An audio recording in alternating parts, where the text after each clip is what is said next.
a cada 4 minutos uma mulher é agredida no Brasil. Hoje é Dia Internacional da Mulher e, em vez de flores, eu convido você a repensar. Os dados de violência contra a mulher no Brasil são realmente alarmantes. Há muito que ser discutido e há muito que ser feito. E por isso, nós estamos hoje aqui com o Guilherme, com a Simone. Se apresentem pra gente, por favor. Bom, meu nome é Simone, eu sou coordenadora aqui em Montes Claros Mães pela Diversidade, sou pesquisadora de gênero e coordenei durante 4 anos um grupo de estudo e pesquisa sobre violência contra a mulher. Bom, eu sou Guilherme Redel, atualmente trabalho como promotor de justiça junto à 2ª Vara Criminal em Montes Claros, que tem atribuição nos processos envolvendo violência doméstica e familiar contra a mulher, e também sou professor de processo penal na Universidade Estadual de Montes Claros, onde também participo de um grupo de pesquisa sobre gênero e violência. Guilherme, eu vou começar já com o senhor. O senhor que trabalha na ponta, dia a dia, você percebe melhoras em relação a esse combate de violência contra a mulher ao longo do tempo que o senhor está desenvolvendo esse trabalho?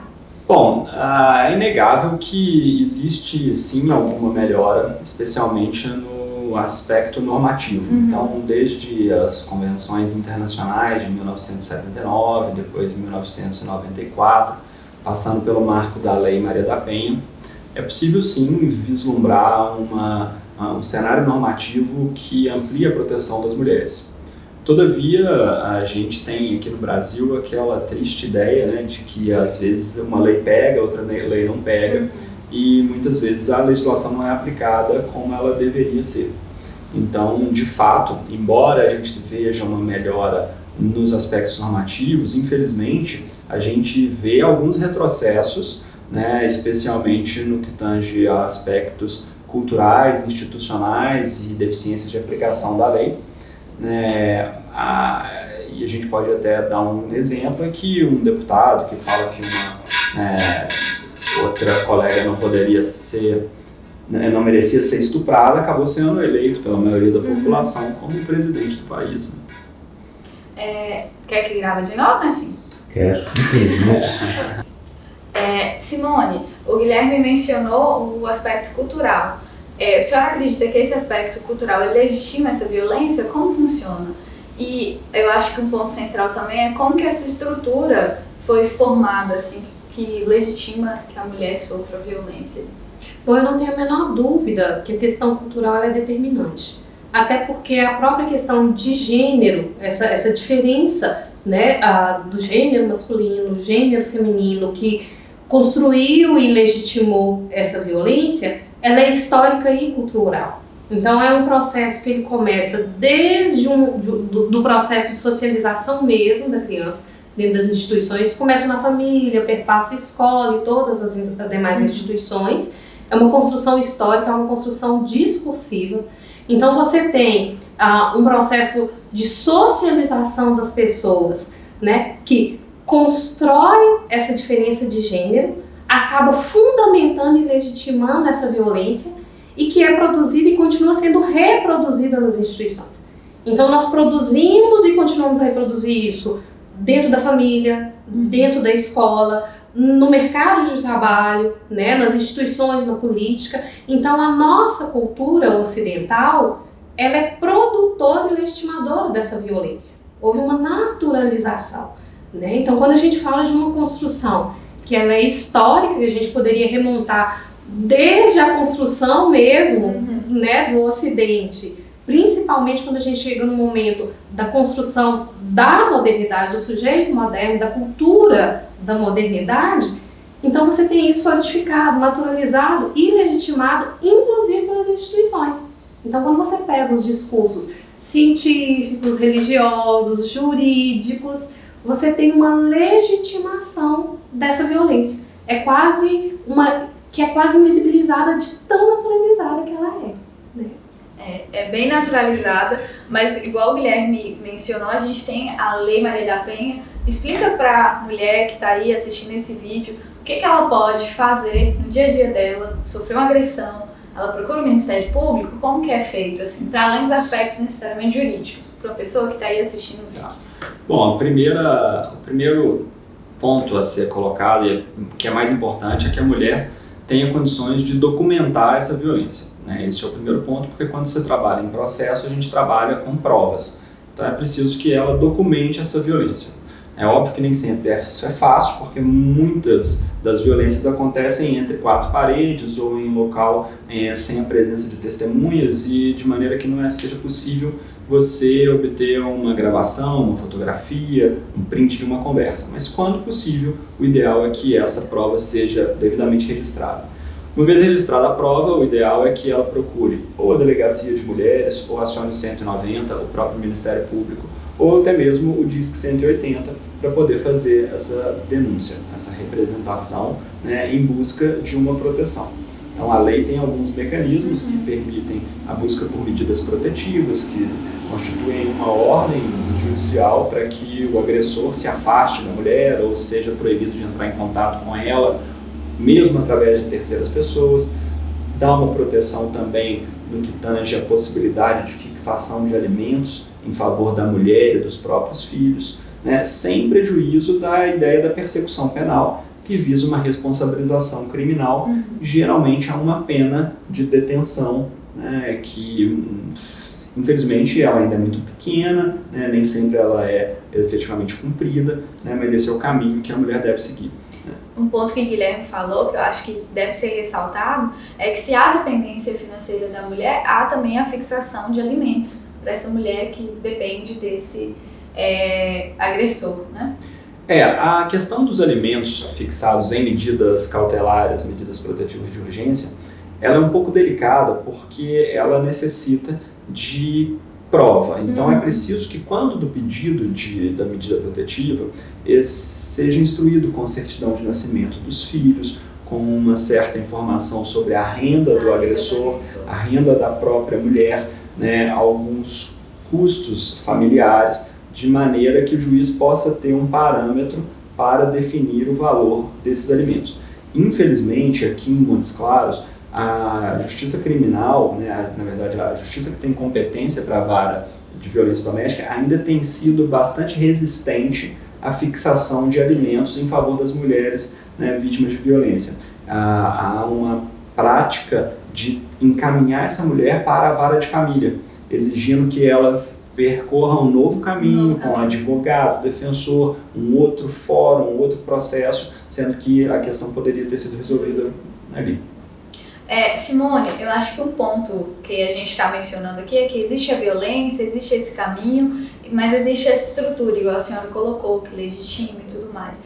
E um ponto que eu acho que deve ser muito esclarecido para as pessoas, que elas ainda não sabem, é o que é patriarcado. Porque eu acho que a gente fala muito, mas pouca gente realmente ainda entende de maneira clara, objetiva, o que é o patriarcado. A senhora pode explicar para a gente? Então, o patriarcado, ele, na verdade, é um sistema social.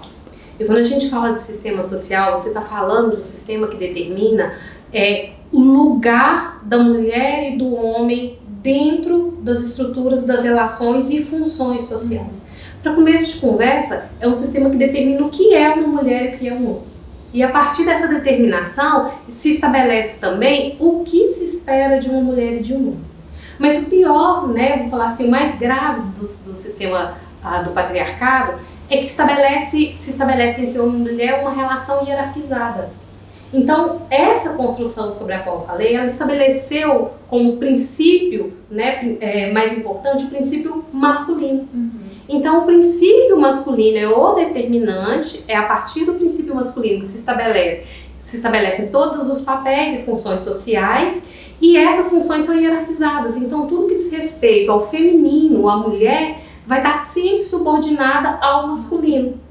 E isso desde a própria definição, né, biológica, desde as funções sociais, papéis a serem desempenhados, e acaba estabelecendo, então, em razão da hierarquia, uma relação de subordinação.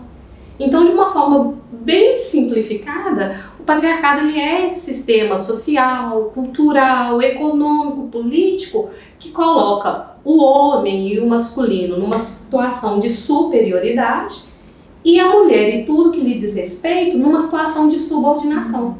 E daí vem, portanto, as bases que justificariam, legitimariam a violência, né? eu acho importante destacar uma questão que é pouco discutida. Quando você fala de relação de poder, você tem, a despeito da desigualdade, você tem um espaço de resistência. Então, enquanto existe um espaço de resistência, você tem relação de poder. Mas a partir do momento em que você não tem sequer um espaço de resistência, a relação é de subordinação. E é o que a gente percebe, né, em grande parte dos espaços, é uma subordinação, principalmente no atual contexto.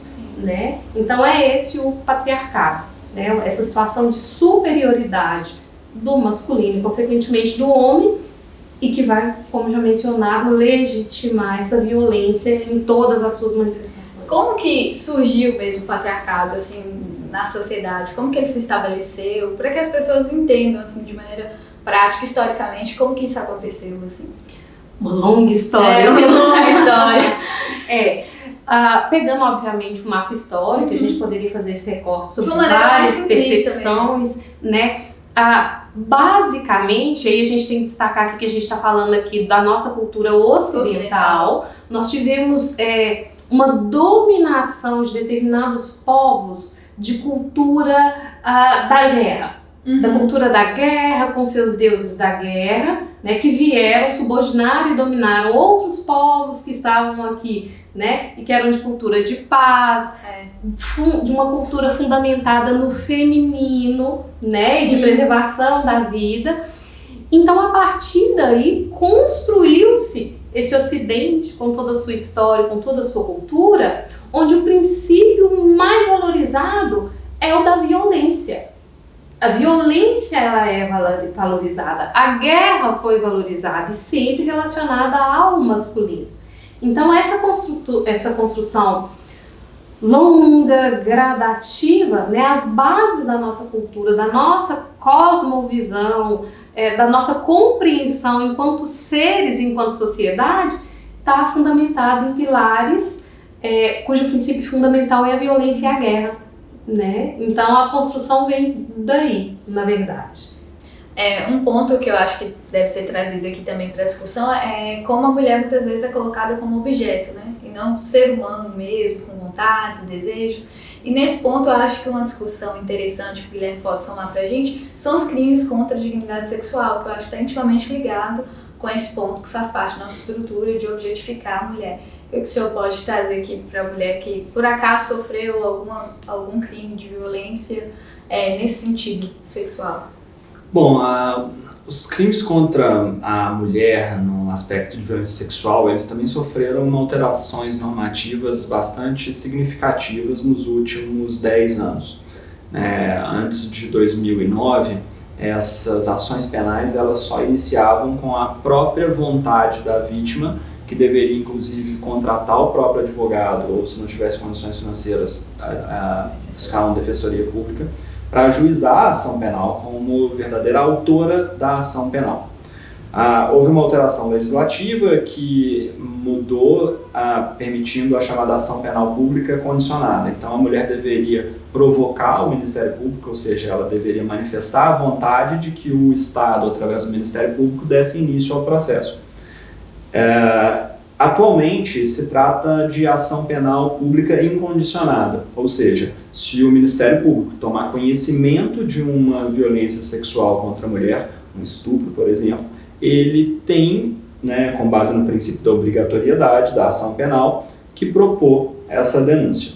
Há críticas com relação a essas alterações legislativas, na medida em que parte da população sustenta que a mulher deveria ter a autonomia de querer ou não dar início ao processo, até mesmo para que evitasse eventualmente a vergonha, reviver aqueles fatos, passar novamente por um sofrimento que infelizmente nunca esquece, mas que talvez já estivesse cicatrizado. Então essa ferida, esse trauma que deixa, muitas vezes gera uma infecção generalizada e está sempre sangrando na mulher, acabaria sendo remexido e por isso a crítica.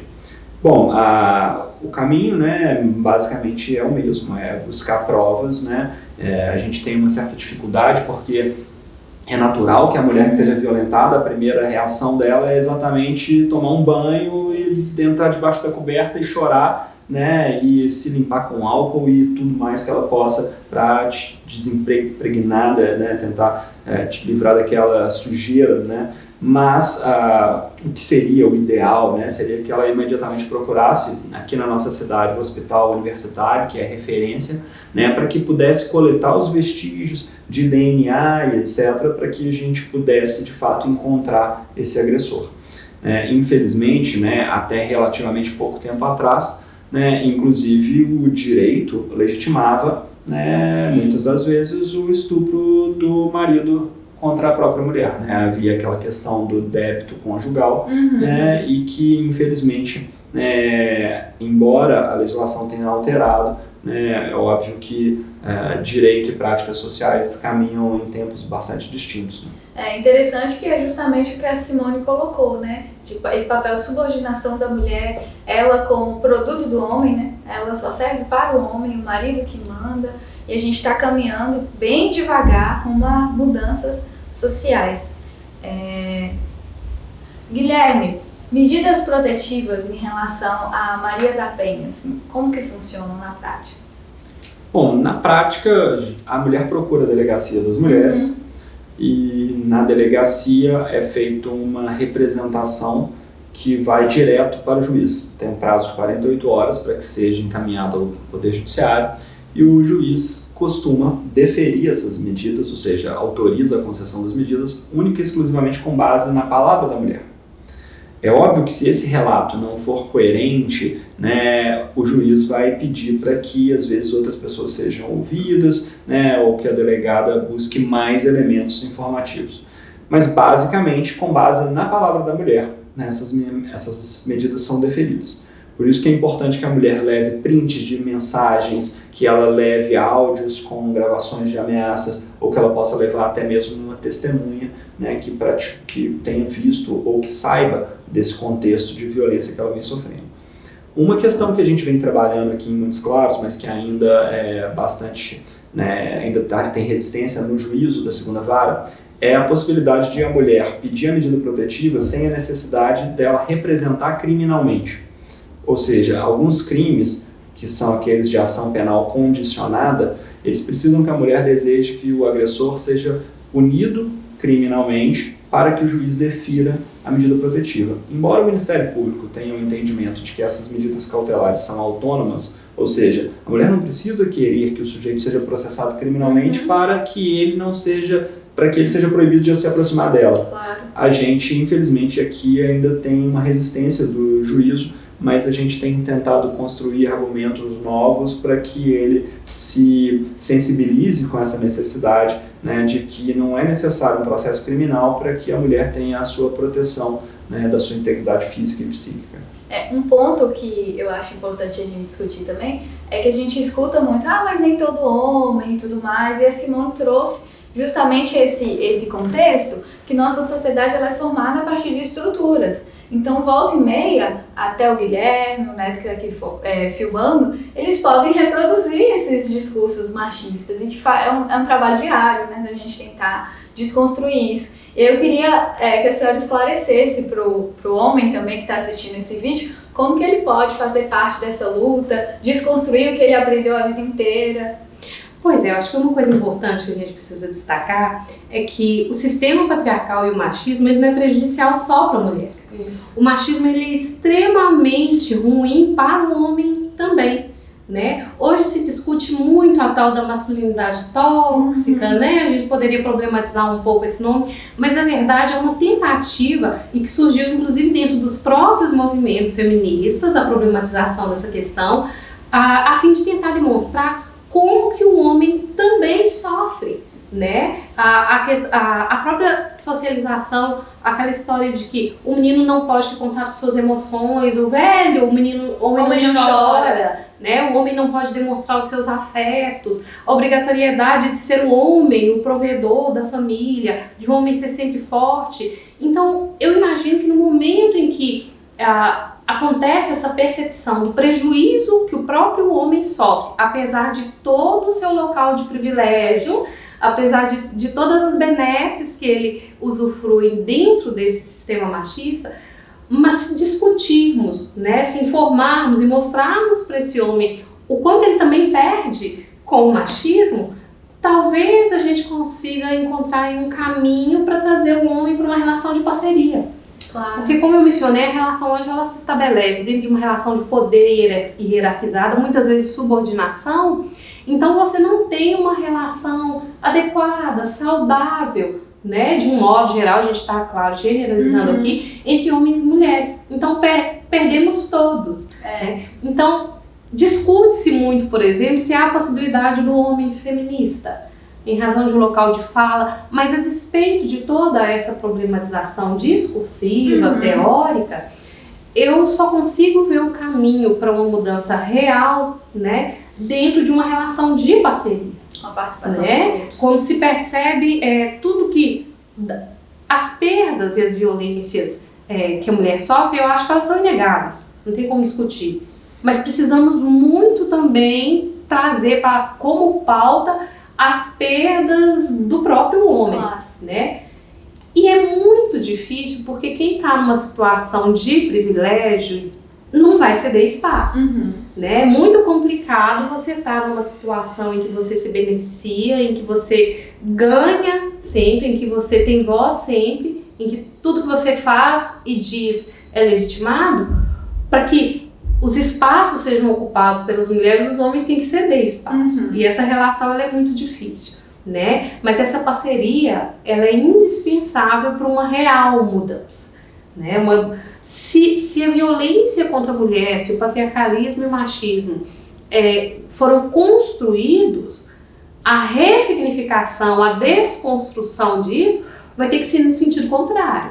Então, se nós temos uma hierarquia entre homens e mulher, a gente tem que pensar em como conseguir uma relação de parceria, né? De uma situação, eu não vou nem usar a palavra de igualdade, eu vou usar de equidade, né? Nós não buscamos uma igualdade total, a gente busca equidade, igualdade de condições, respeitando as diferenças. Claro.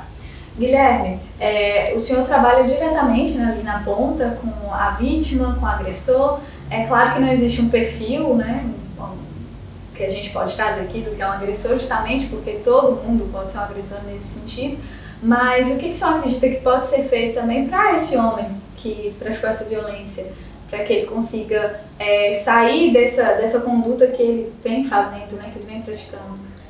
Bom, embora não exista esse padrão, né, a gente consegue observar algumas características que de fato costumam se repetir, né, naquelas pessoas que participam do processo.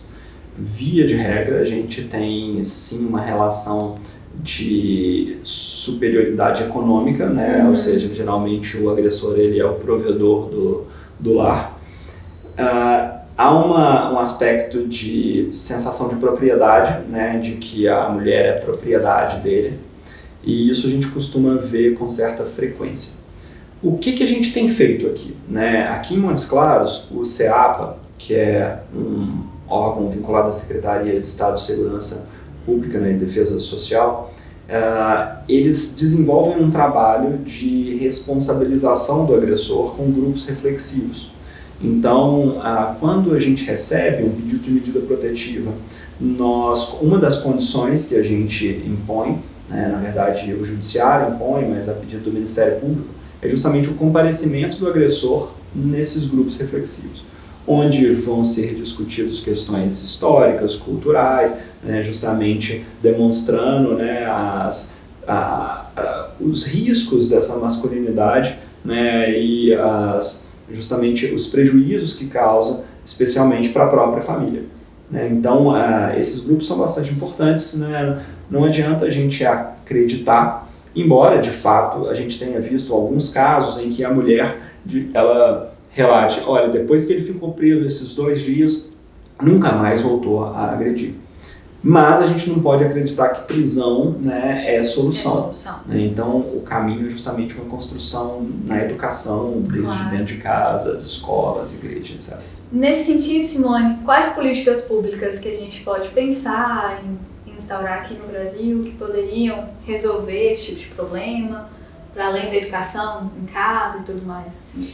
Bom, eu acredito verdadeiramente que o processo, além de começar dentro da própria família, né? Porque isso é um processo que começa a partir já da socialização mesmo. Quando você estabelece dentro de casa diferenças entre menino e menina, a menina ajuda em casa nos afazeres domésticos, o menino não, né? A menina pode brincar de tal coisa, o menino daquilo. Isso já está fazendo essa construção, mas como a questão que você levantou foi quanto a políticas públicas, o segundo momento aí passa pela educação. Educação infantil, básica, fundamental. E aí tem aí essa problematização, né, da escola sem partido, de que se não pode discutir questão de gênero e sexualidade dentro da escola. Isso é indispensável, né? Tem que ser discutido sim. É claro que em cada etapa, em cada fase, há maneiras e maneiras de discutir isso. Há uma necessidade urgente de capacitação dos profissionais para poder fazerem essa discussão. Então eu acho que as políticas públicas elas têm que começar com uma redefinição, uma reflexão muito grande em relação à educação mesmo, como que essa questão está perpassando a educação em todos os seus níveis. Quando você pensa, quando sai da escola e vem a questão do mercado de trabalho, então a gente precisa de políticas públicas que discutam essa distinção no mercado de trabalho, né? É sabido hoje, você tem a mulher com um grau de instrução superior ao homem, muitas pesquisas demonstram isso, e ocupando os mesmos cargos, exercendo a mesma atividade, que chega a receber 30% menos, né? Então, quanto ao mercado de trabalho também, a gente precisa de políticas públicas, né, que fiscalizem, que incentivem essa equidade dentro do mercado de trabalho, né? O direito tem que ser repensado. Sim. E aí a gente pode falar isso com legitimidade, que a gente está falando do nosso lugar. Nós temos que problematizar isso, porque a despeito de todos os avanços, o direito no Brasil continua reproduzindo, né, essa desigualdade. Então, a questão é tão complexa que as políticas públicas elas deveriam perpassar, elas deveriam ver cada espaço dentro dos quais se estabelece essa relação homem e mulher. Então, é muito complexo. Mas, defino mais uma vez, a questão começa dentro de casa, a maneira como a gente educa as nossas crianças e em relação ao que é de responsabilidade, né, do Estado, a questão tem que começar dentro da escola, né? É urgente que essa discussão ela seja levada para a sala de aula. Sim. Tá acontecendo no Brasil algo, não só no Brasil, no mundo inteiro, né, o crescimento da extrema-direita e as fake news, e um ponto central é que eles demonizam, entre aspas, alguns movimentos sociais e o feminismo. O feminismo é a luta, é esse movimento que luta pela igualdade social, política e econômica entre o homem e a mulher. Existe feminismo liberal, mais ligado à direita econômica, existe feminismo marxista, feminismo radical, existem várias vertentes do feminismo, provavelmente você vai encontrar a sua. Mas teve uma coisa engraçada esses dias que aconteceu pessoalmente comigo, que eu estava com meu irmão montando alguns cartazes, a gente estava indo não foi esse ano, foi ano passado ou retrasado, para a Marcha das Mulheres, inclusive aconteceu hoje aqui em Montes Claros. E aí uma amiga minha falou assim, eu posso ir na sua casa? Ela viu no Instagram, lá no Instagram, eu falei, pode.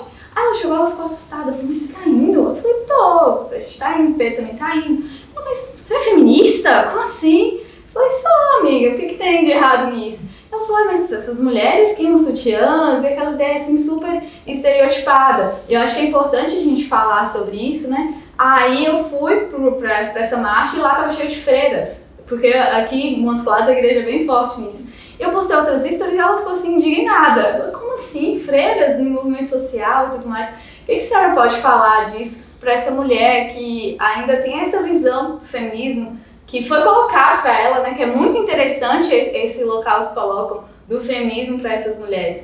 Bom, primeiro eu achei bem importante você destacar que, na verdade, hoje a gente fala em feminismo com um plural bem amplo, bem flexível, até porque eu não posso deixar de dizer aqui que, a despeito, né, de que toda mulher sofre opressão e violência, o tipo de opressão, o tipo de violência alcança de formas diferentes as mulheres. Uhum. Então, se eu sou uma mulher branca, classe média, hétero, cis, eu vou sofrer determinadas violências que não tem como eu comparar com a violência, por exemplo, que as mulheres trans sofrem hoje no Brasil. Muito importante. Né? Então a gente tem que falar de feminismos.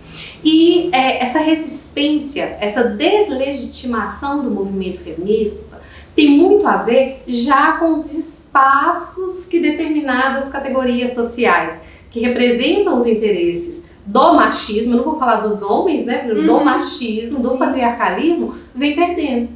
Então, nessa relação de poder, como eu mencionei aqui, há sempre um movimento oposto de resistência. Então, a partir do momento que um dos polos da relação ganha espaço, o outro vai resistir. Então, quando você tem, a partir aí do final do século XIX, o avanço dos movimentos feministas pelo mundo e os ganhos que esse movimento, e digo, um dos que mais cresceu no século XX, principalmente, os ganhos que isso trouxe para as mulheres, vai haver resistência. E aí, essa deslegitimação, né, esse discurso a fim até de ridicularizar o movimento feminista, ele se explica em razão dessa resistência. Então, esse estereótipo da feminista, né, axila cabeluda, peito de fora, descabelada, né, é a fim de deslegitimar realmente o movimento, né, para garantir que outros espaços não sejam ocupados pelas mulheres. Porque se a gente ocupa, isso significa que alguém está perdendo espaço, né, nas várias instituições. Então a informação, ela é extremamente importante. Então o que eu digo a essas mulheres é que antes de formar uma convicção fundamentada aí no imaginário coletivo, fundamentado no senso comum, que se informem. Às vezes quando me perguntam, nossa, mas você é feminista, uma mulher tão esclarecida, né? Uma mulher que se arruma, então a feminista ela não pode se maquiar, não pode, a feminista ela não pode ser feminina, né? Tem isso. Então é que se informem, porque eu digo sempre assim, se você concorda que não existe uma superioridade, se você concorda que o homem não é superior, mais forte, mais inteligente, que deva ter mais direitos, você é feminista. Talvez o que não tenha encontrado ainda, né, é o feminismo que realmente te represente. Então eu acho que informação é tudo. E o acesso à informação hoje, ele está muito facilitado, né? Então se informem, né, reflitam sobre a sua própria realidade, reflitam sobre a realidade das mulheres com as quais você convive, que eu acho que certamente você vai acabar concluindo que é feminista também. E um ponto interessante é buscar nesses grupos que você faz parte também, o quanto que esses grupos também podem ser feministas, e você vai até se assustar. Um ponto que eu acho engraçado é que eu sou católica, e enfim, a igreja católica é super tradicional e tal, e tá até tendo a igreja católica um crescimento conservador. E esses dias eu estava conversando com um amigo, e a gente discutia até isso. Eu falei, não, mas ele citou até uma passagem, e ele falou assim, não, mas lá fala o seguinte, mulheres, sede submissas aos seus maridos. Só que existe uma encíclica super antiga de São João Paulo II, nem foi Papa Francisco, que ele fala que não é que eu vou ser submissa ao meu marido, mas é uma submissão recíproca de ambos perante a Deus. Então talvez até dentro da sua igreja, dentro do seu grupo, que você acredite que não há espaço para o feminismo, haja esse espaço e precise só um pouquinho de pesquisa, de estudo, que você vai perceber que o caminho é justamente para essa equidade. Por fim, eu queria trazer uma pergunta que é para os dois, essa percepção dos dois. Vocês acham que o caminho é criar leis, o caminho é políticas públicas, o caminho é em casa, é um mix de tudo? Qual a opinião de cada um de vocês aqui? Bom, eu acho que é um mix de tudo, né? Assim, acredito que, enfim, já existem, né, legislações que são bastante fortes, porém são pouco aplicadas. A realidade que a gente tem visto aqui em Montes Claros é que, aliás, eu digo Montes Claros porque eu trabalho aqui, mas eu tenho conhecimento de que em outras comarcas não é diferente. Na grande maioria dos casos envolvendo violência doméstica contra a mulher, prescrevem, né, porque não são prioridade. Então, é preciso tratar esse tema, sim, como prioridade, ainda mais num país onde temos o maior número de homicídios, número absoluto de homicídios, disparado em relação aos demais embora a taxa não seja a mais alta, obviamente existem países com populações minúsculas que têm um outro crime de homicídio que isso joga ele lá na frente. Então, num país onde a gente tem um número de violência letal tão alto, a questão da violência, ela é sim um tema central de ser trabalhado. E a violência contra a mulher, ela me parece estar na gênese de todas as demais violências, até porque pesquisas mostram que boa parte da violência letal entre os homens, ela decorre não apenas da questão do tráfico de drogas, né? E aí é importante falar sobre o problema da proibição das drogas em si, claro. Né? E não a questão das drogas, mas a proibição das drogas, mas a boa parte da violência entre os homens, violência letal, ela acontece exatamente em virtude do machismo, né? Para mostrar, não, peraí, ele me xingou, mas eu sou mais homem que ele, eu vou matá-lo. Então, é importante que a gente tenha essa legislação forte, que o Poder Judiciário atue de maneira forte, mas que tenhamos educação nas escolas básicas, que tenha creche para as mulheres poderem deixar as suas crianças, que seja sim ensinado na medida da maturidade, questões relacionadas à educação sexual nas escolas, né, e exatamente, principalmente a ideia de afeto e amor, né, de compaixão entre as pessoas. Então, acho que é um mix de tudo. Não, realmente a questão da legislação, ela é insuficiente, né? Eu discuto muito isso com os meus alunos no curso de Direito, porque muitas vezes eles depositam uma fé inabalável, né, que o direito vai resolver todas as coisas. Não vai. Até porque o direito é uma das instituições, né, que reproduz o discurso hegemônico que está aí dentro da nossa sociedade, dentro da nossa cultura, então ele tem a nossa limitação. E como a gente já falou aqui várias vezes, é um processo extremamente complexo, então eu acredito muito em uma ressignificação, inicialmente. Então a gente tem que ressignificar a nossa compreensão do que é um homem, do que é uma mulher, né? Nós temos hoje estereótipos pré-definidos, normatizados e normalizados, que não dizem respeito à realidade da espécie humana, na verdade, né? Que não reflete isso. Então a gente tem que ressignificar isso. A partir dessa ressignificação, repensar todos os discursos institucionais. E aí eu falo de novo, né? Desde o que é feito e como acontecem as relações dentro da família, os discursos acadêmicos, os discursos da ciência que são produzidos e reproduzidos dentro da escola, o discurso jurídico, religioso. Sim. Então é uma reconstrução. Precisamos repensar, né, a relação mesmo que acontece entre as pessoas dentro da nossa cultura.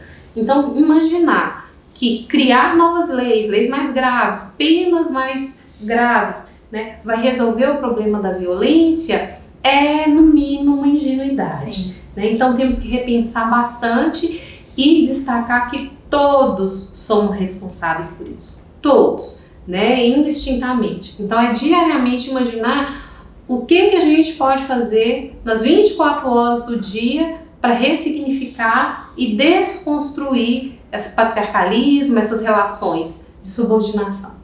Eu queria muito agradecer os dois. Ambos já foram meus professores, que eu admiro assim, muito intelectualmente, como pessoas também. E falar para vocês que se vocês quiserem mais assuntos jurídicos, é só ficar de olho no YouTube e no IGTV. E agradecer também por ter visto até aqui. Muito obrigada. Vocês querem falar alguma coisa?